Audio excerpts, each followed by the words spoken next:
ನೋಡಿ, ಉದಯಗಿರಿ ಗಲಾಟೆ ಮೊದಲನೇದಲ್ಲ. ಮೈಸೂರಿನ ಉದಯಗಿರಿ ಗಲಾಟೆ ಮೊದಲನೇದಲ್ಲ, ಕೊನೆಯದಲ್ಲ. ಇದು ನಿರಂತರವಾಗಿ ಮುಸ್ಲಿಂ ಸಮಾಜ ನಾಳೆನೋ ಇವತ್ತು ಗೊತ್ತಿಲ್ಲ ನನಗೆ, ಸಭೆ ಆ ವಿಷಯದ ಕುರಿತು ಸಭೆಯನ್ನು ತಗೊಳಿದ್ರಿ. ಏನ್ ಸಭೆ ತಗೊಳ್ತಾರೆ? ಮತ್ತೆ ಯಾರ್ಯಾರನ್ನ ಬಚಾವ್ ಮಾಡೋದು, ಇದರ ಹಿಂದೆ ಇರುವಂತ ಕೈವಾಡವನ್ನ ರಕ್ಷಣೆ ಮಾಡೋದಕ್ಕೋಸ್ಕರ ನೀವು ಸಭೆ ತಗೊಳ್ತೀರಿ. ಪೊಲೀಸ್ ಇಲಾಖೆಗೆ ಮುಕ್ತವಾಗಿ ಅವಕಾಶ ಕೊಡಿ. ಒಂದೊಂದು ಇಂಚ್ ಕೂಡ ಒಬ್ಬ ವ್ಯಕ್ತಿ ಮೂಲೆಯಲ್ಲಿ ಎಲ್ಲೆಲ್ಲ ಅಡ್ಕೊಂಡಿರ್ತಾರೆ ಎಲ್ಲಾನು ಒತ್ತು ಒಳಗಡೆ ಹಾಕ್ತಾರೆ. ಪೊಲೀಸರ ಮೇಲೆ ಕಲ್ಲಿಸಿದ್ದಾರೆ, ಡಿವೈಸ್ ಮೇಲೆ ಕಲ್ಲಿಸಿದ್ದಾರೆ.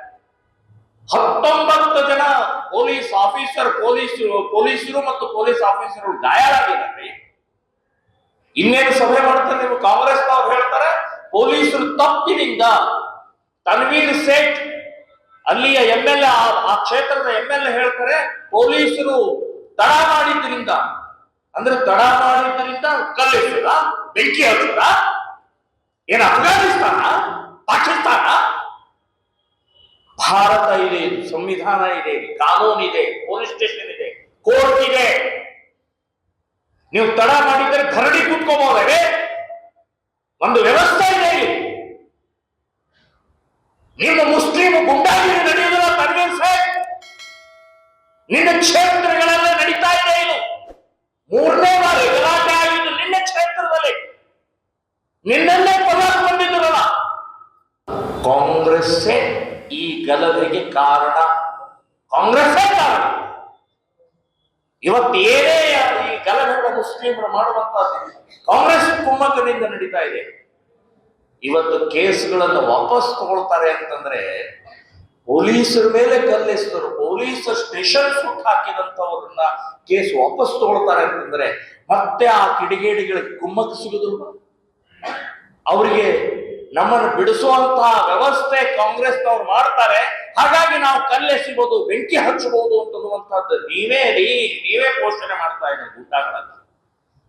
ಮುಸ್ಲಿಂ ಕಿಡಿಗೇಡಿಗಳನ್ನ ಕಾಂಗ್ರೆಸ್ನವ್ರು ನೀವೇ ಇವತ್ತು ಕುಮ್ಮಕ್ಕು ಕೊಡ್ತಾ ಇದ್ದೀರಿ ಅಂತನ್ನುವಂತದ್ದು ಹೇಳ್ತಾ ಇದ್ದೀನಿ. ಸೊ ಹಾಗಾಗಿ ಉದಯಗಿರಿ ನಡೆದಂತ ಘಟನೆಯನ್ನ ಖಂಡಿಸ್ತಾ ಇದ್ದೀನಿ. ನಾನು ಪೊಲೀಸ್ ಡಿಪಾರ್ಟ್ಮೆಂಟ್ಗೆ ನಾನು ಹೇಳ್ತಾ ಇದ್ದೀನಿ, ನಾವು ನಿಮ್ಮ ಜೊತೆಗಿದ್ದೀವಿ, ಒತ್ತು ಹೊರಗಡೆ ಹಾಕ್ರಿ. ಸೊ ಯಾವ ಮುಖ್ಯಮಂತ್ರಿ, ಯಾವುದೇ ಗೃಹ ಮಂತ್ರಿ ಮಾತು ಕೇಳುವಂತ ಅವಶ್ಯಕತೆ ಇಲ್ಲ. ನೀವು ಹೆಚ್ಚಂದ್ರೆ ನಿಮ್ಮನ್ನ ಟ್ರಾನ್ಸ್ಫರ್ ಮಾಡಬಹುದು. ಟ್ರಾನ್ಸ್ಫರ್ ಮಾಡಿದರೆ ಅದರ ವಿರುದ್ಧ ಹೋರಾಟವನ್ನು ನಾವು ಮಾಡ್ತೀವಿ. ಆದ್ರೆ ನೀವು ಕಾನೂನು ಪರವಾಗಿ ನಿಂತ್ಕೊಳ್ಳಿ, ಸಿದ್ದರಾಮಯ್ಯ ಪರವಾಗಿ ಅಥವಾ ಕಾಂಗ್ರೆಸ್ ಪರವಾಗಿ ನಿಂತ್ಕೊಳ್ಬೇಡಿ ಅಂತನ್ನುವಂಥದ್ದು. ಇವರಿಗೆ ಬೇಕಾಗಿದ್ದು ಮುಸ್ಲಿಮರ ತುಷ್ಟೀಕರಣ, ಮುಸ್ಲಿಮರ ವೋಟ್ ಮಾತ್ರ ಅಂತನ್ನುವಂಥದ್ದು. ನಿನ್ನೆ ಸಂಸತ್ನಲ್ಲಿ ಆ ವಿರೋಧ ಪಕ್ಷದವರು ಮಾತನಾಡಿ ನೋಡಿದ್ರೆ ಬಹಳ ಗಂಭೀರವಾಗಿದೆ. ಇವರಿಗೆ ದೇಶ, ಧರ್ಮ, ಹಿಂದೂ ಸಮಾಜ, ಭಾರತದ ಸುರಕ್ಷತೆ ಅಂತನ್ನುವಂಥದ್ದು ಬೇಕಾಗಿಲ್ಲ, ಮುಸ್ಲಿಮರ ಸುರಕ್ಷತೆ ಬೇಕಾಗಿದೆ. ಅದು ಕಾಂಗ್ರೆಸ್ ಇರ್ಬೋದು, TMC ಇರ್ಬೋದು, DMK ಇರ್ಬೋದು, AP ಇರ್ಬೋದು, ಇವರೆಲ್ಲರೂ ಕೂಡ ಎಲ್ಲಿ ಹೊರಟಿದ್ದಾರೆ?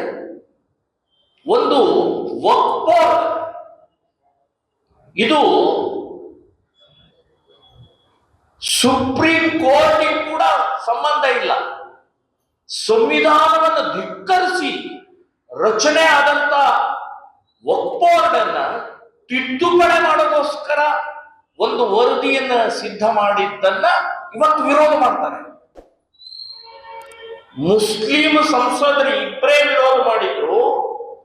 ಸುಮಾರು 12 ಜನ ಹಿಂದೂ ಸಂಸದರು, ಬೇರೆ ಬೇರೆ ಪಕ್ಷದವರು ಮುಸ್ಲಿಮರ ಪರವಾಗಿ ಮಾತಾಡ್ತಾರೆ.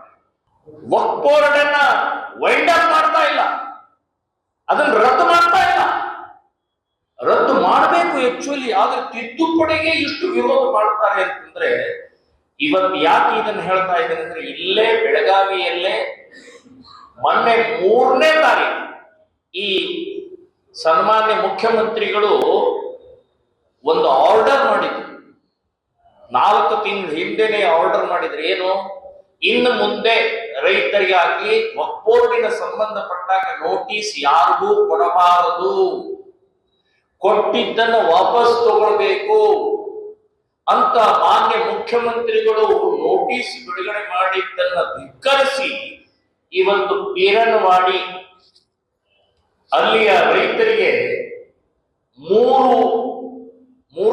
ಫೆಬ್ರವರಿ 3ನೇ ತಾರೀಕು ಒಂದು ತರುಣ ಭಾರತದಲ್ಲಿ ಅಡ್ವರ್ಟೈಸ್ ಕೊಟ್ಟಿದ್ದಾರೆ. ಅದರಲ್ಲಿ 19 ಎಕರೆ ರೈತರದು, ಒಬ್ಬರದೇ 12 ಎಕರೆ, ಸುಮಾರು ಒಂದು 50 ಎಕರೆ ಇವತ್ತು ಒಪ್ಪೋರ್ಡ್ದು ಅಂತ ಹೇಳಿ ಅವರು ಅಡ್ವರ್ಟೈಸ್ ಕೊಟ್ಟಿದ್ದಾರೆ. ಬಂದಿದ್ದಾರೆ ಅವರು, ಪೀರನವಾಡಿ ರೈತರೆಲ್ಲ ಬಂದಿದ್ದಾರೆ. ಅಂದ್ರೆ 3ನೇ ತಾರೀಕು. ಈ ರೀತಿ ಇನ್ನೂ ಎಷ್ಟಾಗ್ತಾ ಇದೆ ಗೊತ್ತಿಲ್ಲ. ರೈತರನ್ನ ಒಕ್ಕಲೆಬ್ಬಿಸ್ತಾ ಇದ್ದಾರೆ ದೇಶದ್ರೋಹಿಗಳು ಅನ್ನುವಂಥದ್ದು ನಾನು ಸ್ಪಷ್ಟವಾಗಿ ಹೇಳ್ತಾ ಇದ್ದೀನಿ. ಈ ಹಿನ್ನೆಲೆಯಲ್ಲಿ ವಕ್ಫ್ ಬೋರ್ಡ್ ತಿದ್ದುಪಡಿ 100ಕ್ಕೆ 100 ಪಾರ್ಲಿಮೆಂಟ್ನಲ್ಲಿ, ರಾಜ್ಯಸಭಾ ಮತ್ತು ಕೆಳಮನೆ ಮತ್ತು ಮೇಲ್ಮನೆಯಲ್ಲಿ ಪಾಸ್ ಆಗತ್ತೆ ಅನ್ನುವಂಥ ವಿಶ್ವಾಸ ನಮಗಿದೆ. ಆದ ನಂತರ ಈ ರೀತಿ ಎಲ್ಲೆಲ್ಲಿ ಇಲ್ಲೀಗಲ್, ಕಾನೂನು ಬಾಹಿರ, ಗೂಳಿ ನುಗ್ಗಿದಂಗೆ ಈ ವಕ್ಫ್ ಬೋರ್ಡ್ ನುಗ್ಗುತ್ತಾ ಇದೆಯಲ್ಲ, ಅದನ್ನ ತಡೆಯುವಂತಹ ಪ್ರಕ್ರಿಯೆ ತಿದ್ದುಪಡಿಯ ಮೂಲಕ ಆಗತ್ತೆ ಅನ್ನುವಂತ ವಿಶ್ವಾಸ ಇದೆ. ನಾವು ಅದನ್ನ ಸ್ವಾಗತವನ್ನ ಮಾಡ್ತಾ ಇದ್ದೀವಿ.